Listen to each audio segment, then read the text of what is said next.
کر نکل گیا. چھوٹے چھوٹے نیزے بھالے جو تھے وہ لے کر نکلے. اس میں 2 گھوڑے تھے اور کچھ اونٹ تھے اور 8 تلواریں تھی اور اس سے زیادہ کچھ نہیں تھا. کیوں؟ کیونکہ ان کو ایک تجارتی قافلہ ہی تو لوٹنا تھا اور کچھ تو کرنا نہیں تھا, تو اس لیے کوئی اتنی خاص تیاری بھی نہیں ہوئی تھی. تو آپ صلی اللہ علیہ وسلم نے مدینے کے اندر مشورہ کیا کہ کیا ہم ان کا تعاقب کریں. تو سب لوگ ریڈی ہو گئے اور پھر سارے لوگ تیار ہوئے اور سب لے گئے اپنا اپنا جو سامان تھا ان کے پاس وہ لے کر چلے گئے, باہر نکل گئے. اب یہاں سے باہر نکلنا ہی ہوتا ہے کہ اللہ سبحانہ و تعالیٰ نے وحی نازل کر دی. درمیان میں وحی نازل ہوئی ہے کہ وہاں سے جو ابو جہل کا قافلہ چل پڑا, یعنی لشکر ہے. ایک طرف یہ قافلہ ہے تجارتی ابو سفیان کا, دوسری طرف مکہ سے ایک لشکر چل پڑا ہے جو کہ تم سے جنگ کرنے پر آمادہ ہے. آپ صلی اللہ علیہ وسلم کو اس کی خبر تو تھی نہیں کہ ہمارے لیے کوئی جنگ کرنے کے لیے آ رہا ہے. اللہ سبحانہ و تعالیٰ نے کہا کہ تم لوگ جو ہے مشورہ کر لو. آپ صلی اللہ علیہ وسلم نے یہاں پر دوسرا مشورہ کیا. جو مشورہ ہوا ہے یہ مدینے کے باہر ہو رہا ہے مشورہ. کس کے ساتھ؟ یہ ان کے ساتھ, مدینہ کے ساتھ, کہ اب ہم نے کیا کرنا چاہیے. چونکہ اللہ سبحانہ تعالیٰ نے فرمایا کہ اب ہمارے سامنے ایک لشکر بھی کھڑا ہوا ہے جو ہم سے جنگ کے لیے تیار ہے اور ہماری کوئی پریپریشن ہے نہیں. تو کچھ لوگوں نے کہا کہ جنگ کرنے کی کیا ضرورت ہے, ایسے ہی سارا کچھ نمٹ لیتے ہیں, کوئی وہ نہیں ہے. تو ایسے مطلب یا اس میں منافق لوگ بھی شامل تھے, کچھ لوگ ایسے تھے جو جس کے ایمان کمزور تھے, یا کچھ لوگ ایسے تھے جو مطلب جنگ وغیرہ سے ذرا دور رہنا پسند کرتے تھے. انہوں نے ایمان والے تھے لیکن وہ جنگ کو اتنا پریفر نہیں کر رہے تھے. تو اللہ سبحانہ تعالیٰ نے حکم دیا کہ 2 چیزیں ہیں. ایک ہے ابو سفیان کا قافلہ جو کہ وہاں سے آ رہا ہے, یا تو تم اس کو فتح کر لو, یا دوسری طرف لشکر ہے جو کہ مکہ سے آ رہا ہے, یا تم اس کو فتح کر لو. دونوں میں سے ہم ایک پر تمہیں فتح یاب کر دیں گے. تم جس طرف نکلو گے اللہ سبحانہ تعالیٰ اس میں تمہیں فتح دے دے گا.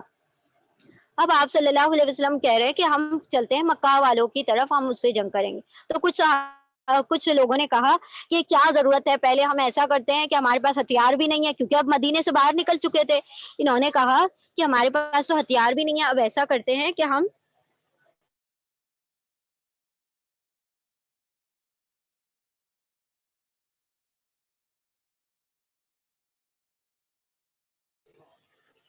تو آپ صلی اللہ علیہ وسلم سے وہ کہنے لگے کہ ہم ایسا کرتے ہیں, پہلے ابو سفیان کے قافلے کی طرف چلتے ہیں اور ان کے جو ہتھیار ہوں گے وہ بھی ہمارے ہاتھ میں آ جائیں گے.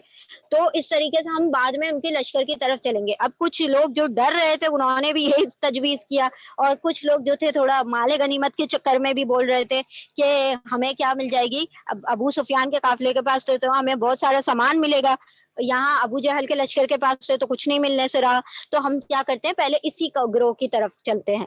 لیکن آپ صلی اللہ علیہ وسلم نے پھر یہاں پر یعنی کہ جو قافلہ آ رہا تھا اس کی طرف, جو لشکر آ رہا تھا, جو مکہ سے لشکر آ رہا تھا اس کے مقابلے میں یہاں پر جا کر کھڑے ہو گئے. اور اللہ سبحانہ تعالیٰ نے پھر یہاں پر ان لوگوں کے لیے وہ چھوٹا سا گروہ تھا جو 313 کا, اس میں ہی اللہ سبحانہ تعالیٰ نے ایمان والوں کو فتح دی.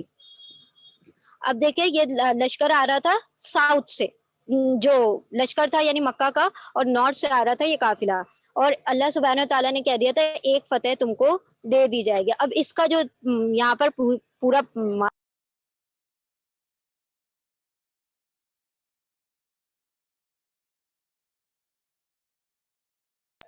ٹھیک ہے, تو پھر یہ صفرا کے مقام پر یہ سارا ان لوگوں نے مشورہ کیا اور پھر اس کے بعد یہ لشکر سے مقابلہ کرنے کے لیے نکل پڑے, ریڈی ہو گئے, آمادہ ہو گئے, مطلب سارے باہم مشورے سے.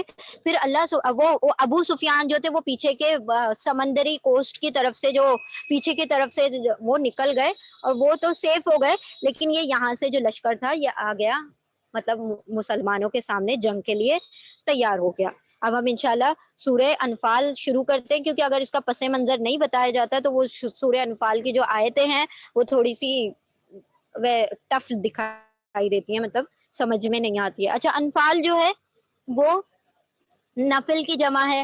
انفال کہا گیا ہے بوٹی آف وار کو, جو اسپوائل آف وار ہوتا ہے, مال غنیمت, اسی سے اللہ سبحانہ تعالیٰ نے بات کو شروع کیا. پہلی آیت میں اس کا ہی تذکرہ کیا ہے, اتنی ڈیٹیل میں نہیں بتایا لیکن اس کا ذکر کیا گیا ہے.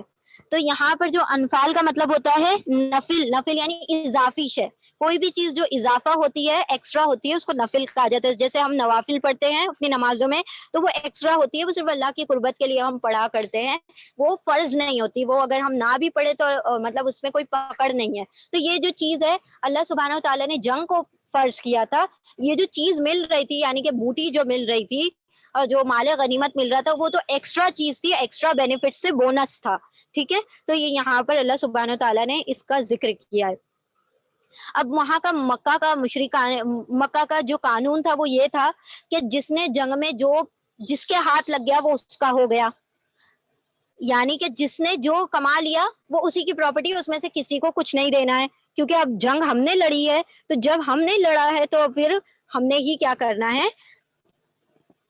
جی، جنگ بدر کی یہ بات ہو رہی ہے کہ اب وہ لوگ سارے کے سارے کچھ مسلمان لڑ پڑے آپس میں کہ بھائی ہم نے تو محنتیں کی، ہم سب لوٹ کر لے کر آئے تو پھر ہمیں کیسے نہیں مل رہا، اب ہم کیسے اس میں شیئر کر لیں.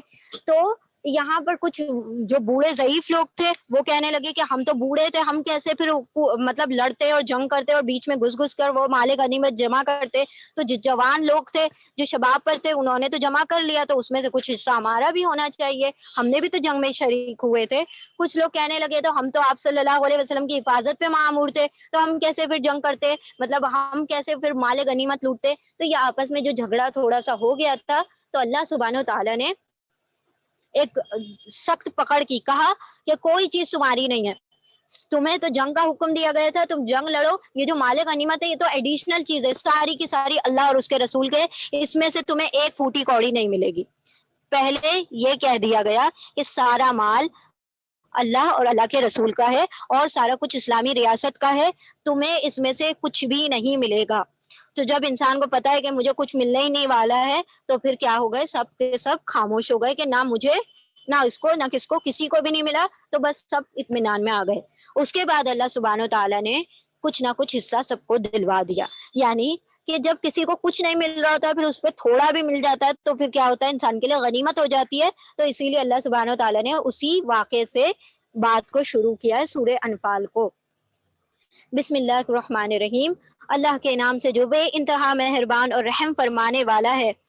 تم سے انفال کے متعلق پوچھتے ہیں، یعنی کہ مال غنیمت کے متعلق. کہو یہ انفال تو اللہ اور اس کے رسول کے ہیں، بس تم لوگ اللہ سے ڈرو اور اپنے آپس کے تعلقات درست کرو. یعنی کہ یہ جو اتنی تم دنیاوی چیز کے لیے لڑ رہے ہو، تم ذرا اپنے تعلقات کو درست کرو اور اللہ اور اس کے رسول کی اطاعت کرو اگر تم مومن ہو. سچے اہل ایمان تو وہ لوگ ہیں جن کے دل اللہ کا ذکر سن کر لرز جاتے ہیں، اور جب اللہ کی آیات ان کے سامنے پڑھی جاتی ہیں تو ان کا ایمان بڑھ جاتا ہے اور وہ اپنے رب پر اعتماد کرتے ہیں، بھروسہ کرتے ہیں. جو نماز قائم کرتے ہیں اور جو کچھ ہم نے ان کو دیا ہے اس میں سے وہ خرچ کرتے ہیں. یعنی کہ جو مال غنیمت ہم نے دیا تھا وہ ان کی کوئی کمائی، کوئی اس میں ان کا کوئی وہ نہیں ہے. اللہ نے تمہاری مدد کی، تمہارے لیے فرشتے بھیجے، تمہارے لیے آسانیاں کی. تم تو اتنے سے لوگ تھے پھر بھی تم کو اتنی بڑی جماعت پر فتح دے دی اور تم سمجھ رہے ہو کہ یہ مال غنیمت ہمارا ہے. اللہ سبحانہ و تعالیٰ نے جو تم کو دیا ہے اس میں سے تم خرچ کرو. یعنی کہ وہ سارا کا سارا مال کس میں جمع کرا دو، مال غنیمت میں جمع کروا دو. ایسے ہی لوگ حقیقی مومن ہیں، ان کے لیے ان کے رب کے پاس سے بڑے بڑے درجے ہیں. قصوروں سے درگزر کرنے والے ہیں اور بہترین رزق ہے ان لوگوں کے لیے. اس مال غنیمت کے معاملے میں بھی ویسی ہی صورت پیش آ رہی ہے جیسی اس وقت پیش آئی تھی جب کہ تیرا رب تجھے حق کے ساتھ تیرے گھر سے نکال لایا تھا اور مومنوں میں سے ایک گروہ کو یہ ناگوار تھا وہ اس حق کے معاملے میں تجھ سے جھگڑ رہے تھے. اب یہ جو معاملہ ہے، یہ جو پہلا مشورہ ہوا مدینے کے اندر کہ کیا ہم نے ابو سفیان کے قافلے کو لوٹنے کے لیے چلنا چاہیے، تو سب لوگ منع کر رہے تھے کہ نہیں نہیں کوئی ضرورت نہیں ہے، ہم کیوں اپنی جانیں دیں اور یہ کریں وہ کریں، ہم نے کیوں انیشیٹ کرنا ہے، اور یہ سارا کچھ کر کے روک رہے تھے. تو اللہ سبحانہ و تعالیٰ نے اس کا یہاں پر ذکر کیا. حالانکہ وہ صاف صاف نمایاں ہو چکا تھا. ان کا حال یہ تھا کہ گویا وہ آنکھوں دیکھتے موت کی طرف ہانکے جا رہے ہیں. ان کو ایسا لگ رہا تھا کہ ہمیں زبردستی موت میں جھونکا جا رہا ہے. یاد کرو وہ موقع جب کہ اللہ تم سے وعدہ کر رہا تھا کہ دونوں گروہوں میں سے ایک تمہیں مل جائے گا، یا تو ابو سفیان کا یا وہ لشکر کا جو ابو جہل لے کر چلا ہے 1000 لوگوں کا، اس میں سے ایک نہ ایک پر تم فتح پا جاؤ گے. تم چاہتے تھے کہ کمزور گروہ تمہیں ملے، یعنی کہ تم چاہتے تھے ابو سفیان کے اس پر قبضہ کر لو اور تمہیں مال غنیمت بھی مل جائے، مگر اللہ کا ارادہ یہ تھا کہ اپنے ارشادات سے حق کو حق کر دکھائے اور کافروں کی جڑ کاٹ دے، تاکہ حق ہو کر رہ جائے اور باطل کو جھوٹ ثابت کر دے، خواہ مجرموں کو یہ کتنا ہی ناگوار گزرے۔ اور وہ موقع جب کہ تم اپنے رب سے فریاد کر رہے تھے، جواب میں اس نے فرمایا کہ میں تمہاری مدد کے لیے پے در پے 1000 فرشتے بھیج دوں گا۔ اللہ سبحانہ وتعالیٰ نے بدر میں صحابیوں کی مدد کی فرشتوں کے ذریعے سے۔ یہ بات اللہ نے تمہیں صرف اس لیے بتا دی پہلے سے تاکہ تمہیں خوشخبری مل جائے اور تمہارے دل اس سے مطمئن ہو جائیں، یعنی کہ تم ڈرو نہیں کہ اتنے لوگ آ رہے ہیں، ہم کیسے مقابلہ کریں گے۔ اللہ سبحانہ وتعالیٰ نے تمہارے دلی اطمینان کے لیے فرشتوں کو بھیج دیا۔ ورنہ مدد تو جب بھی ہوتی ہے اللہ ہی کی طرف سے ہوتی ہے، یقیناً اللہ زبردست اور دانا ہے۔ اور وہ وقت جب کہ اللہ اپنی طرف سے گنودگی کی شکل میں تم پر اطمینان اور بے خوفی کی کیفیت طاری کر رہا تھا، اب جنگوں میں ان کو نیندیں بھی آئیں، اللہ سبحانہ تعالیٰ نے ان کے دلوں پر کافروں کا کوئی رعب نہیں ڈالا، یہ رات کو بھی چین سے سوئے، ورنہ کہ جن کو جان کا خوف ہوتا ہے ان کو نیند نہیں آتی، تو یہ بالکل اطمینان سے سوئے ہیں اور صبح کو بالکل فریش اٹھے ہیں جب جنگ کے لیے اٹھے ہیں، اور آسمانوں سے تمہارے لیے اوپر سے پانی بھی برسا دیا۔ اب اللہ سبحانہ وتعالیٰ نے دیکھیے، جب بارش ہو جاتی ہے تو انسان، جب گرمی کے موسم میں اچانک سے بارش ہو جائے تو انسان کی روح تازہ ہو جاتی ہے، وہ بالکل فریش ہو جاتا ہے، تو اللہ سبحانہ وتعالیٰ نے اوپر سے بارش برسا دی، تو جو مٹی اڑ رہی تھی، جو صحرا میں یہ لوگ لڑنے کے لیے آئے تھے تو وہاں سے مٹیاں اڑ رہی تھی، اب اللہ سبحانہ تعالیٰ نے جب بارش برسا دی تو وہ مٹی بھی جم گئی اور ان کے پیر میں جماؤ پیدا ہو گیا اور ساتھ ساتھ ان کے دلوں کو بھی سکون آ گیا، کیونکہ جب انسان گرمیوں میں بہت جب بارش برس جاتی ہے تو انسان کے دل کو بھی راحت مل جاتی ہے، تاکہ تمہیں پاک کر دے اور تم سے شیطان کی ڈالی ہوئی نجاستیں دور کر دے، یعنی کہ اگر تمہیں غسل کی حاجت ہے تو تم پھر اس بارش کے ذریعے سے غسل وغیرہ کر لو، وضو کر لو اور اپنے آپ کو فریش کر لو، اور تمہاری ہمت بندھائے اور اس کے ذریعے سے تمہارے قدم جما دے، یعنی کہ وہ مٹی جو جم گئی تھی اس کی وجہ سے ان کے قدم بھی مضبوط ہو گئے۔ اور وہ وقت جب کہ تمہارا رب فرشتوں کو اشارہ کر رہا تھا کہ میں تمہارے ساتھ ہوں، تم اہل ایمان کو ثابت قدم رکھو، میں ابھی ان کافروں کے دلوں میں رعب ڈالے دیتا ہوں، بس تم ان کی گردنوں پر ضرب اور جوڑ پر چوٹ لگاؤ، یعنی کہ تمہارے دل کو ان کے لیے اتنا آسان کر دیا، مطلب تمہارے دلوں میں ان کی کو اتنا ہلکا بنا دیا کہ اب تم کیا ہے، جب انسان ایسا سمجھتا ہے نا کہ میرے اندر بہت طاقت ہے اور میں سب کچھ کر سکتا ہوں، اس کا پورا قلعہ کما کر سکتا ہوں، تو اللہ سبحانہ وتعالیٰ نے کہا کہ ہم نے کافروں کے دلوں پر رعب ڈال دیا، اب تم ان کے پور بھی کاٹ دو گے تو وہ تم سے کیا ہو جائیں گے، تم سے مغلوب ہو جائیں گے۔ یہ اس لیے کہ ان لوگوں نے اللہ اور اس کے رسول کا مقابلہ کیا، اور جو اللہ اور اس کے رسول کا مقابلہ کرے اللہ اس کے لیے نہایت سخت گیر ہے، یہ ہے تم لوگوں کی سزا، اب اس کا مزہ چکھو اور تمہیں معلوم ہو کہ، یعنی کافروں سے کہا جا رہا ہے، تمہیں معلوم ہو جائے کہ حق کا انکار کرنے والوں کے لیے دوزخ کا عذاب ہے۔ اے لوگوں جو ایمان لائے ہو، جب تم ایک لشکر کی صورت میں کفار سے دوچار ہو تو ان کے مقابلے میں پیٹ نہ پھیرو، اب اللہ سبحانہ تعالیٰ نے فرما دیا کہ اب تم جنگ کے میدان میں اترنے والے ہو، اب یہ نہ ہو کہ تم پیٹ پھیر کر بھاگ جاؤ ان کی تعداد کو دیکھ کر، جب کہ تم اس لشکر کی صورت میں کفار سے دوچار ہو تو پیٹ نہ پھیرو، جس نے ایسے موقع پر پیٹ پھیری الا یہ کہ جنگی چال کے طور پر ایسا کرے یا کسی دوسری فوج سے جا ملنے کے لیے، یعنی کہ اگر مطلب کوئی مطلب اوپر سے کوئی آرڈر آ جائے کہ بھائی ہم نے اب چلنا ہے، یعنی کہ آپ صلی اللہ علیہ وسلم کا حکم آ جائے یا اللہ سبحانہ وتعالیٰ کہہ دے کہ مطلب پھر جاؤ، تب تو تم پھر سکتے ہو، یا پھر تم جنگ کے لیے پھرتے ہو، یعنی کہ کوئی داؤ پیچ ہے تمہارا تو تم پیچھے پلٹتے ہو، تب تو تم پلٹ سکتے ہو، اس کے علاوہ تم جنگ میں سے پیٹ پھیر کر نہیں بھاگ سکتے، تمہارے لیے جنگ میں پیٹ پھیرنا منع کر دیا گیا، تو وہ اللہ کے غضب میں گر جائے گا، تو جس نے جنگ بدر میں کیا کیا، پیٹ پھیر لی، تو وہ عذاب میں گھیر دیا جائے گا، اس کا ٹھکانہ جہنم ہوگا، یعنی یہ مومنوں سے خطاب ہے کہ تم نے اب اس میں ثابت قدم رہنا ہے، اپنی جنگ کو آخری سانس تک لڑنا ہے، اور وہ بہت بری جائے باز گشت ہے، بس حقیقت یہ ہے کہ تم نے انہیں قتل نہیں کیا بلکہ اللہ نے ان کو قتل کیا، اور اے نبی صلی اللہ علیہ وسلم تو نے نہیں پھینکا بلکہ اللہ نے پھینکا، آپ صلی اللہ علیہ وسلم نے ایک مٹھی بھر ان کے چہروں کے جانب کنکر اڑائے،